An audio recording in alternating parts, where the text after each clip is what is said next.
Right, so FNAF AR Special Delivery. The neglected child of the FNAF franchise, debated in the fandom as to its canonicity, and mostly ignored, but it does seem to offer some tangible lore nuggets, so I'm gonna try and dissect this Freddy spaghetti of a game and see if some sense can be made from it. So the game introduces us to the Fazbear Funtime service, which allows animatronics to be hired out to your home in order to be used privately, as we can see from the trailers. That's right! With the Fazbear Funtime service, you'll never be alone again. It's guaranteed! With our exclusive animatronics, you'll always have someone watching your back. They'll provide you with hours of fun entertainment and companionship. You can't hide from a future of fun. Our special delivery will make you jump from excitement. Subscribe today. Don't miss this opportunity. And remember, we're always watching out for you.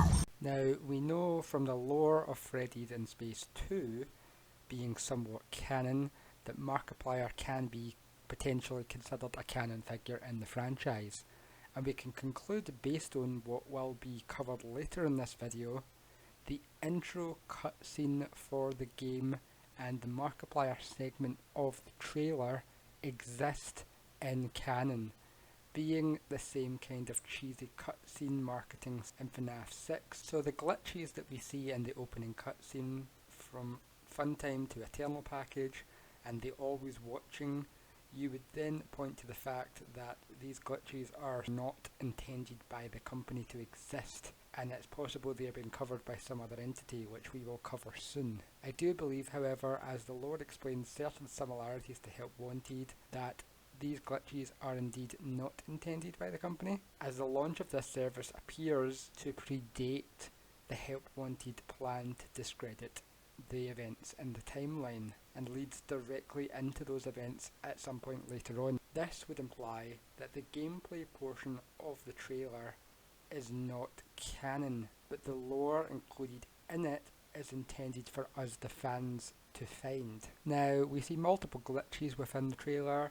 The appearance of Springtrap does tell us this is not canon, as he is mentioned later on in the game as not being an intended animatronic by the company, and so he would not have been advertised in the trailer if it was released by the company. This also implies to us that certain parts of the actual gameplay are merely game mechanics intended for us as the player, and so are not strictly canon. The trailer keys us in on the potential characters to look out for in this game in regards to the lore.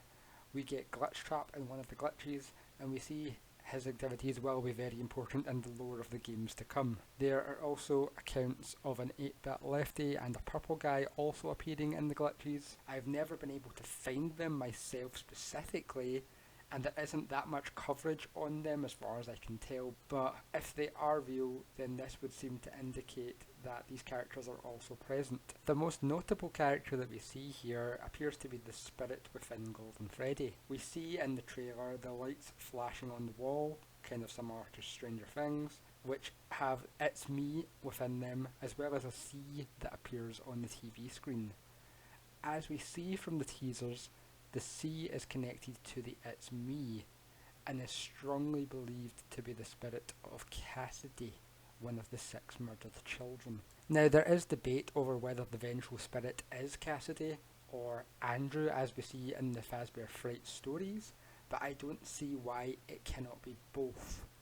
We know at this point in the franchise that Remnant can infect and corrupt objects, and so it's possible, since Andrew is heavily implied to be the actual vengeful spirit in the books, after he disappears in the books, it is possible Cassidy, having shared the same suit as him, aka Fredbear or Golden Freddy, was infected by his agony and so took on the mantle of being the vengeful spirit. Now, moving on to the gameplay, we need to determine what actually exists in canon.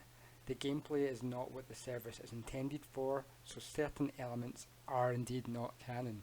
The suits arriving and attacking, potentially not fully canon. The suits getting delivered for personal use is their intended purpose, and we have no confirmation that they explicitly attack their users all the time. This implies that the lures in the store are also not canon, as we see suits not intended by the company in this section, and also the fact that we lure the suits to attack other players, which is not what the company intended for it to do. Now, it appears that the service launches with the 4 original characters and Balloon Boy as hireable characters. These are notably not the actual suits, it would appear, but endoskeletons with a plush skin produced by the company in order to mass produce them.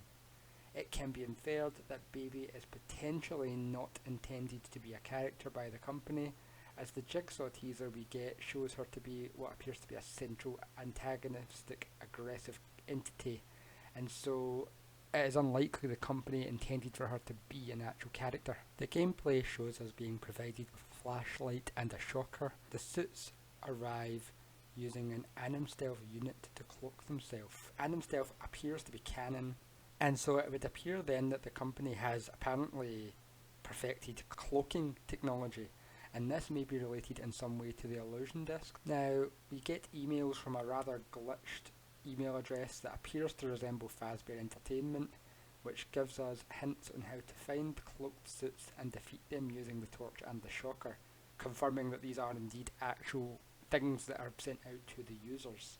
After capturing an endo, we see the messenger note it has an error, and then a system override and reboot occur. The name then changes again, still resembling Fazbear Entertainment but even more glitched, and details how to use the workshop section and send out the endo to salvage parts. An email would come in from this entity that notes a transponder detects the player has borrowed the suit from the company, possibly keeping it longer than they were intended, and then tells them how to use the endo for salvage. The way it glitches out at the end of the message, further distorting the name, implies that this is some kind of corruption of the system. Clearly this is something that is hijacking into this system.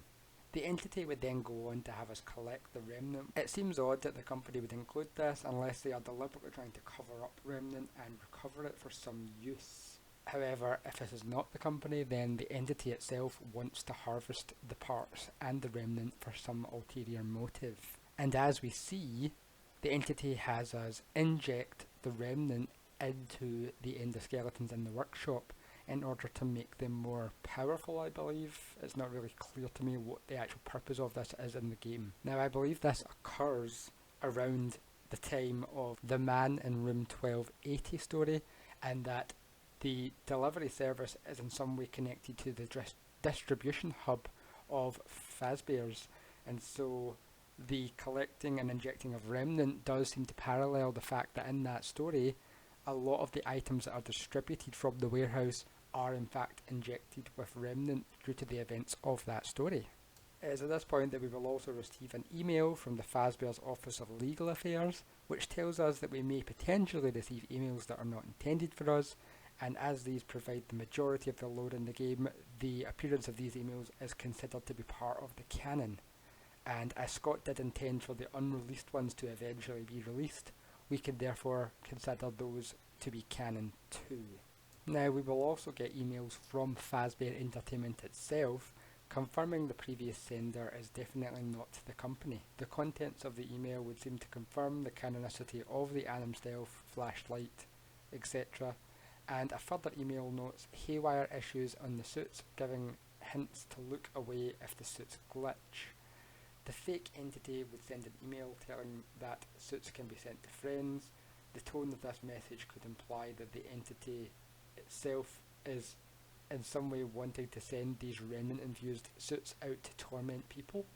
And this again ties in with the events that we see in Fazbear's Frights. So, based on the timeline of events released by the game, it can be inferred that the service launches in what appears to be the fall season, as the game actually launched in November and the events follow this chronology. At this point, we get emails between the distribution hub staff. A company is headed by Anna Quempto and is contracted to work on the delivery service, and we see emails exchanged between the staff Mark Cho and Raha Salib discussing the recent partnership with Freddys. As we enter the winter season, we get the launch of Freddy Frostbear, who is notably listed as a character and not a skin. and so his identity would seem to be of interest to us, as we have not yet seen a Freddy Frostbear suit in the franchise so far. We receive emails upon his introduction, which would imply that he is indeed one of the animatronics that possesses life. However, it is not entirely clear who this character is or what his origin is. Also during this season, the company would begin to release the toy animatronics into the service. Issues with these suits would then lead to heated debates between Nora from the R&D department and Tristan of the compliance team. Now, the request seen here by Nora to hear back about the other ones is never really elaborated on again in this game, although it does seem to imply that it's merely referring to the original suits and their functionality, and Nora is just looking for updates on the progress. The "you know how it is" shows that there is a common lack of communication that appears to be present within the company.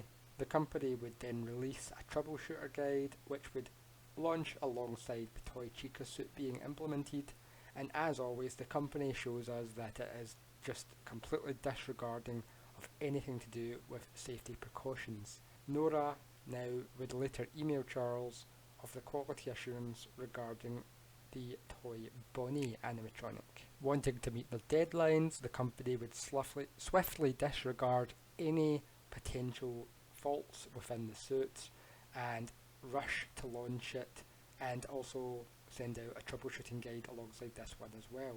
The company then decides to offer choices to avoid harm from the suits rather than fixing the issue. This would lead to Nora bypassing Tristan, going above him, which then angers him upon the issues that they faced with the toy Freddy animatronic. Tristan is very annoyed at this and sends a scathing email back to Nora, who then bites back at him, and this would seem to come to a boil upon the attempts to release the Mangle figure. As we see, based on the Mangle's design, it's a lot more harder to implement it than a simple bipedal animatronic. And so when Tristan starts to get annoyed about Nora's lack of progress, she basically tears him a new one through the email, and then after this, when the suit finally launches, a Q&A will be launched alongside it to describe certain features of it. The issues with the suits would appear to continue beyond this, as when they begin to launch their first skins of characters, giving us Shamrock Freddy, the issues continue with Tristan receiving emails based on the suits apparently being a lot more aggressive than what they are intended to be, which he immediately shrugs off.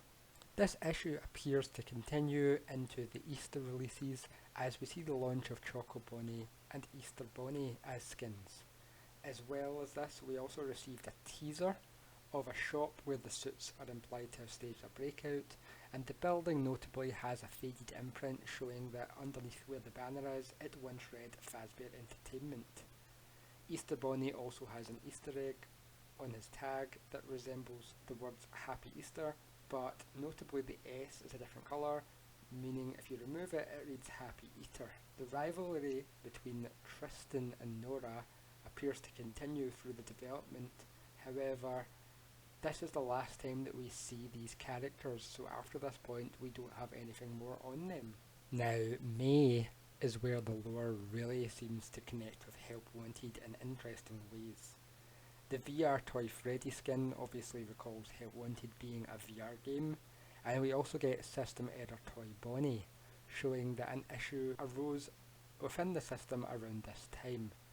We also get 8-Bit Baby, who is revealed to be a character and not a skin, which is important, and so it is entirely plausible that this 8-Bit Baby is in fact Baby's code infiltrating the systems. So this would seem to imply that the VR game was in development around this time, and I'm going to assume that Baby is the entity that has been infiltrating this system so far in order to send out remnant infused objects. As we move on to June, we see that the Wasteland event has the first appearance of a Springtrap skin, leading to the question as to whether the events and skins actually happen in universe, or whether they're just there for us for lore building at a certain point.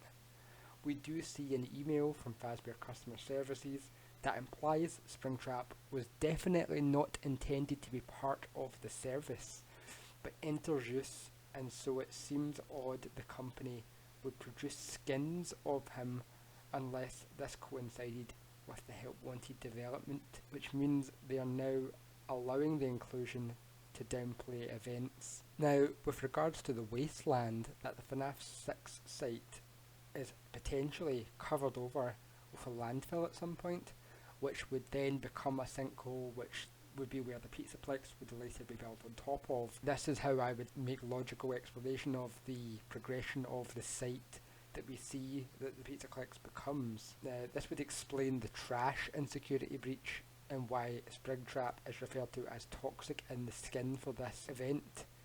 We see that the suit used is the model from the FNAF 3 Springtrap, and as we know, Scraptrap so far appears to be the actual form in the actual real world of FNAF, then Springtrap being the suit version from the FNAF 3 game in-universe would imply that this is not the original Springtrap that is being used for this service. As we know by this point in the story, that Afton was extracted from his suit and was residing for some time in the hospital in the man in room 1280. We know from Fazbear Frights that the FNAF 6 fire was investigated by the police and remnants were recovered by them. However, as Afton ended up in the hospital without his suit, it is possible that he was retrieved from the suit and the suit was abandoned in the landfill and then is recovered at a later date. And we know that this suit does eventually come into the possession of Anna Quimpto and her team, as the circuit boards from it are taken and they are scanned by the service as well as by the developers of the VR game around the same time, allowing Glitchtrap to escape into the world. After Anna's team extract the circuit boards, we see that they unleash a virus into their system, and then the team need to contact Fazbear to seek help. Now, presumably around this time is when we start to see the emails that occur between Vanessa and Luis. As we would see here, she appears to have been possessed by Glitchtrap in VR, and so she begins to make questionable search history choices on the work computers, which activates search flags. Now, notably, these are dated, but it is possible the dates on them are only for us, the player, as part of the game, and don't reflect the actual time the events occur. Now, we see Louis continues to message Vanessa and even attempts to prevent her from being discovered doing these things, as he appears to be smitten with her, and eventually Louis and Vanessa manage to meet each other, but it seems to be a ploy in order for Vanessa to gain access to his IT knowledge. Louis would then go on to see Vanessa communicating with Glitchtrap through a screen, but not realise what was actually happening. Louis would begin to develop a concern over Vanessa's behaviour, and eventually gets to the point where he is spamming her with emails about wanting to make sure she's okay, but then immediately divulging into him being apologetic for messaging her, and then eventually he tries to sympathise with her but not be patronising towards her. However, Vanessa is currently using the IT knowledge that she has acquired from Louise to begin her plots as she begins to access the delivery company's systems. Louise, however, would discover this at a later point and messages her for answers. Using fake login credentials, Vanessa appears to actually pretend to be high-ranking within the company, contacts the delivery company, gains access to their system, and then isolates and supposedly eliminates the virus that is plaguing them. Louis again discovers this, but is hesitant to do anything about it and continually messages Vanessa in order to get some assurance from her that it is not what it appears to be. It is also of note that Louis references a package that arrives at the office that contains fabrics, implying it was resources which Vanessa would then use to build the Vanny costume that we see in Security Breach. Vanessa would appear to go on to use these fake credentials that she had built to contact the distribution company in order to allow a rogue packet of information to enter the system of Fazbear's. And as this references Pizzaplex, and the fact that Louise has no comprehension of what this means would imply that the Pizzaplex has not yet started construction. And so we can date the Easter egg of the Pizzaplex under construction during the winter as potentially happening at the earliest of the winter of this year. Now, around this point in time, the Fazbear Company discovers the corruption that is occurring within the systems of the distribution company, and so Fazbear Entertainment's legal office would send cease and desist orders to all of their contracted employee systems, which, as we see in Help Wanted, occurred with the VR company, and now it's happened with the delivery company. Essentially, they are cutting ties with them in order to prevent any liability over what immediately happens around this same time. An unknown user begins to command the animatronics within the distribution hub, and the staff are unable to prevent this from happening. And as we see, the virus is clearly what is responsible for this, and it is entirely possible that they all die after these events occur, because it is noted at one point that the security systems are disabled on the animatronics.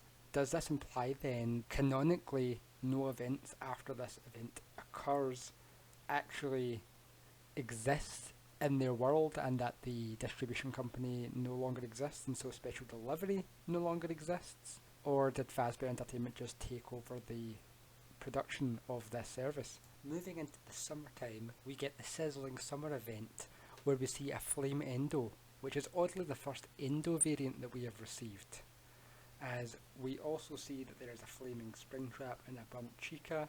It is believed in the fandom that the Endos were unleashed by the company to hunt the rogue Springtraps infected with the virus, and possibly mistaking the Chica animatronic as him, and burning her instead.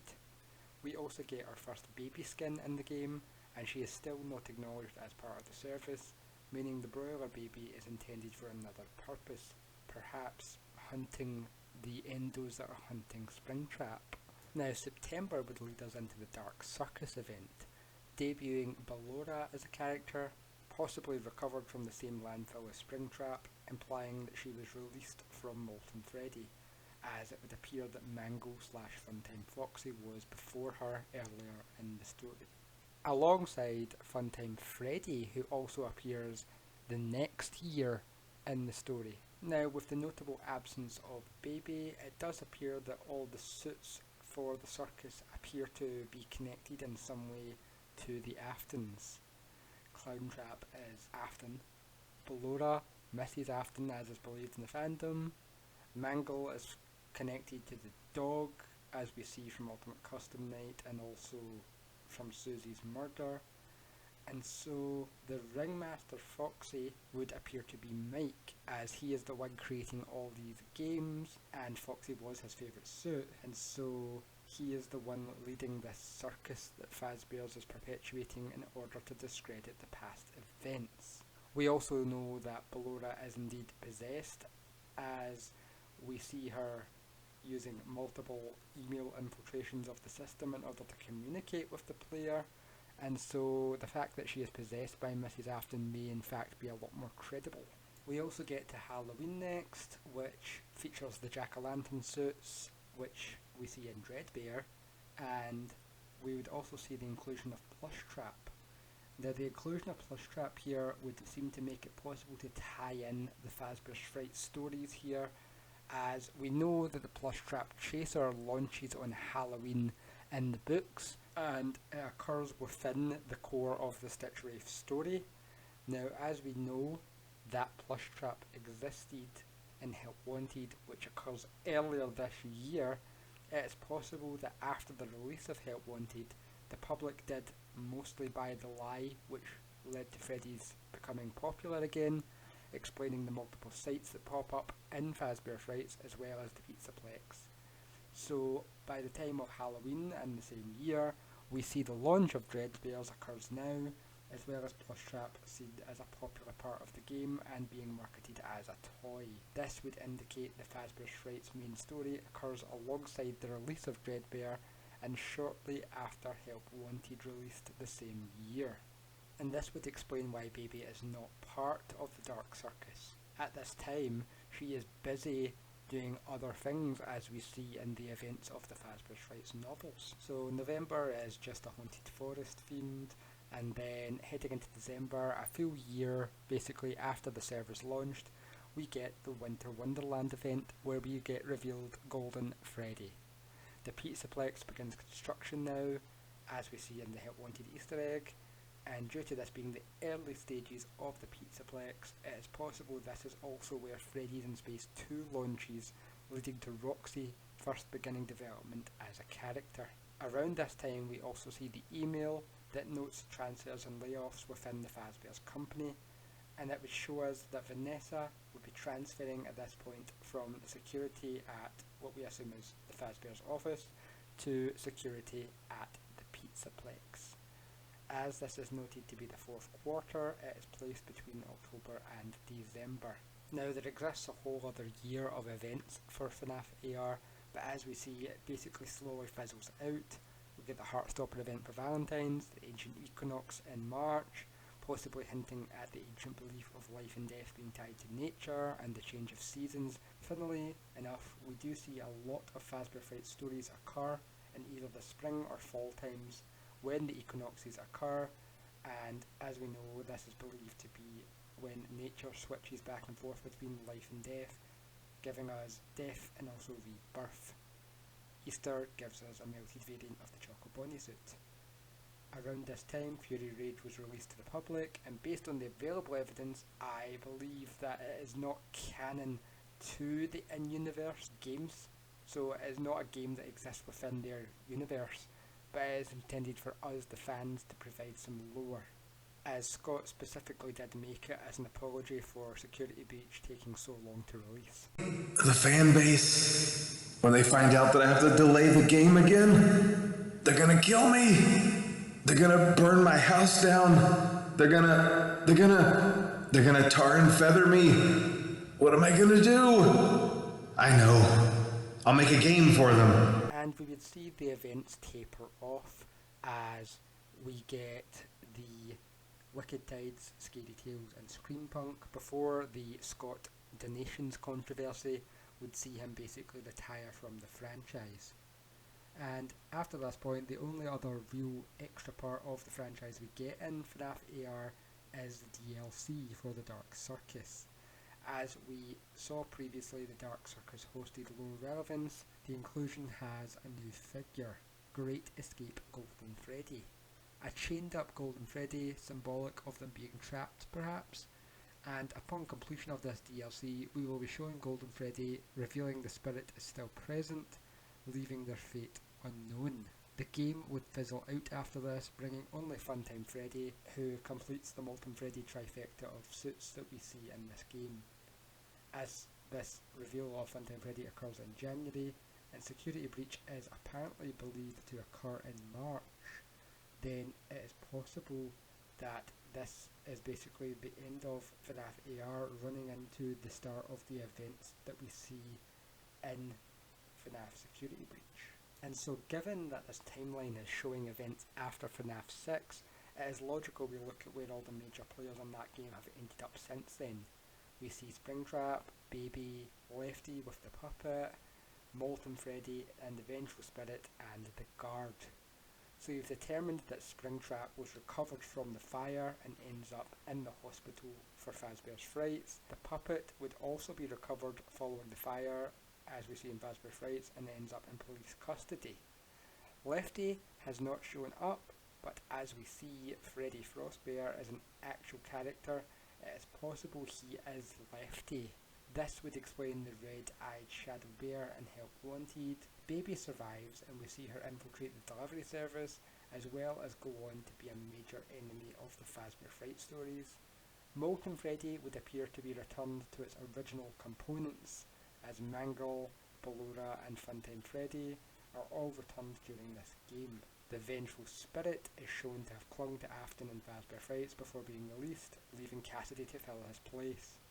As we see, Cassidy is a major player in the game and appears to have been detained before eventually escaping, which would seem to tie in with the release of Princess Quest, which was released in October 2020.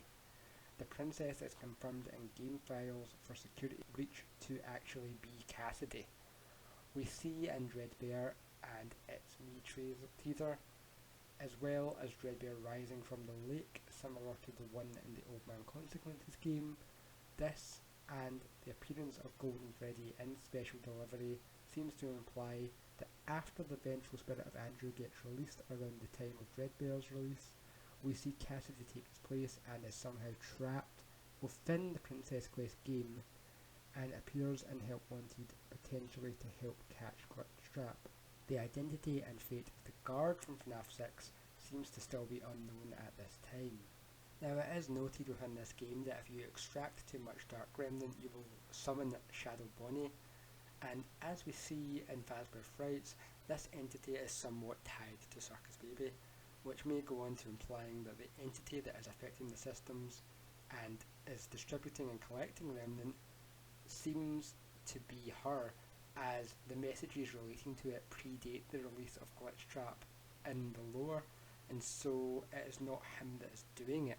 And this would seem to make sense as we see her in her 8-bit form around that time, and we can see her 8-bit form has the numbers 1578 around her, which are also found in Sith's location as an Easter egg, and I believe that this may in fact just be Elizabeth's birthday, the 5th of January 1978.